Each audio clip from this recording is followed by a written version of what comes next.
Doutor, me diga uma coisa. Esse tipo de crime, colocando em panos limpos, né? Não é um crime que e é contra a ordem jurídica, contra as eleições brasileiras, mas em primeira mão, no primeiro momento, é um crime que trata da falta de respeito e da igualdade entre os homens e as mulheres na política do Brasil. A gente não pode subestimar o machismo na nossa sociedade.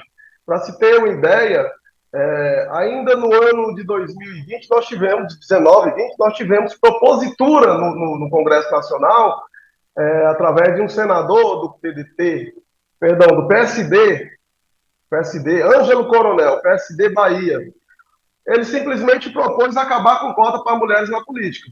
Então a gente vê que o machismo ele ainda permeia, né? Então a gente tem que estar vigilante. A gente andou pouco, é de 95 essa lei que garante a reserva de gênero, né? Que a reserva não é nem para as mulheres, é de gênero, mas protege as mulheres porque historicamente as mulheres são minoria na política.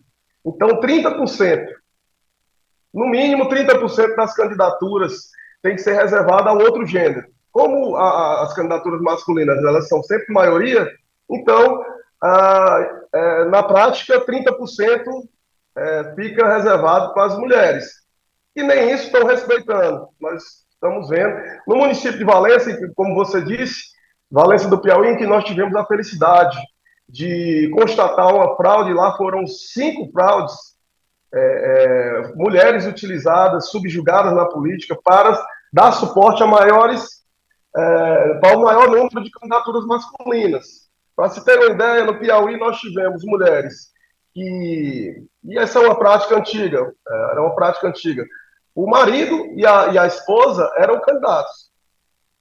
E a mulher ia para a rede social pedir voto para o marido. A gente via a prestação de conta, isso parece absurdo, É mas verdade. isso era prática comum. E a gente via, a mulher chegava na urna e nem nela mesma ela votava.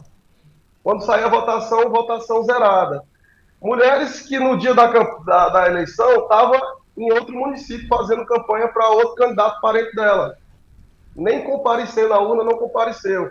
A gente teve situações em que as mulheres sequer no palanque apareciam.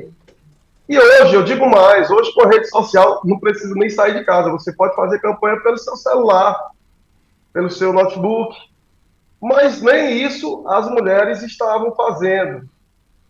E essas situações, quando vai para a prestação de conta, se não fez campanha, não vai aparecer gasto. Então, contas, quando aparecem, são contas inexpressivas. Então, esse contexto foi se juntando, esse contexto probatório foi formando um convencimento dos nossos tribunais, que viam que era a hora de mudar essa realidade.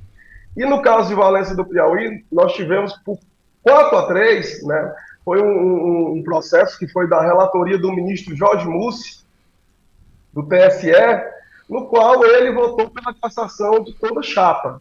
No Piauí, que foi o primeiro caso, a gente chama de Lind Case, foram 29 registros de candidatura cassados, 2 chapas, 6 vereadores, inclusive toda a mesa diretora do município.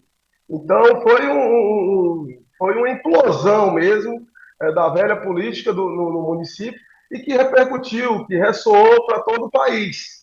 Né? Foi caso que foi noticiado nos maiores plataformas, nos maiores portais de notícias do país, inclusive passou nos maiores jornais, inclusive no Jornal Nacional, repercutiu. Por quê? Porque foi o primeiro caso do país. Como eleitoralista, Eduardo, o que me assusta é porque mesmo as pessoas sabendo da repercussão, mesmo sabendo que se for por esse caminho vai sofrer as sanções devidas, vai ter toda a chapa caçada, as pessoas ainda insistem em ir. Né? Nós temos aí, como política de valorização ainda, uma determinada quantia da parcela do fundo partidário, ele é destinado às mulheres, 30%, no mínimo. E a gente tem aí, infelizmente, partidos que não destinam sequer essa verba. E aí a gente cai naquela questão. Vem o Congresso e a anistia, como nós já estamos tendo aí o Congresso discutindo a anistia de partidos que não aplicaram o mínimo devido nas políticas, nas candidaturas femininas. Então, para você ver como a questão ela é complexa, né? Apesar das decisões dos tribunais superiores, no sentido de reconhecer esse direito das mulheres, no sentido de enrijecer contra essas fraudes praticadas, nós ainda temos partidos, nós ainda temos homens na política que querem subjugar, continuar subjugando as mulheres, utilizando dessas candidaturas, inclusive, e aí eu considero mais grave, para levantar dinheiro dessas candidaturas e aplicar nas candidaturas masculinas, o que é crime já. Isso aí a gente já está falando em outro patamar, que é o patamar de crime. Então, como eu me falei, é um tema bem complicado, porque ele ainda continua recorrendo. As candidaturas ainda continuam sendo subjugadas, as candidaturas femininas.